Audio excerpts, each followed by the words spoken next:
গতকাল রাতে শেষ হয়েছে চ্যাম্পিয়ন্স লিগের শেষ 16 সব ম্যাচ। 8টি দল উঠেছে কোয়ার্টার ফাইনালে।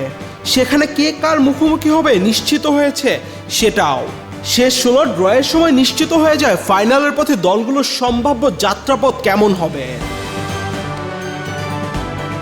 প্রথমেই জেনে নেই কোয়ার্টার ফাইনালে উঠেছে কোন 8টি দল।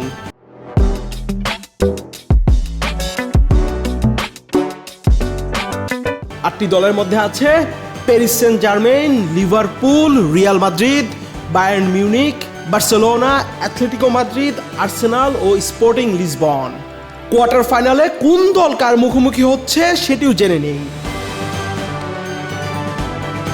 প্রথম কোয়ার্টার ফাইনালে প্যারিস সেন্ট জার্মেইন মুখোমুখি হবে লিভারপুলের। দ্বিতীয় কোয়ার্টার ফাইনালে মুখোমুখি হবে রিয়াল মাদ্রিদ ও বায়ার্ন মিউনিক। তৃতীয় কোয়ার্টার ফাইনালে মুখোমুখি হবে অ্যাথলেটিকো মাদ্রিদ ও বার্সেলোনা। চতুর্থ কোয়ার্টার ফাইনালে স্পোর্টিং লিসবনের মুখোমুখি হবে আর্সেনাল। কোয়ার্টার ফাইনালের ম্যাচগুলোর প্রথম লেগ অনুষ্ঠিত হবে 7 ও 8 এপ্রিল এবং ফিরতি লেগ অনুষ্ঠিত হবে 14 ও 15 এপ্রিল।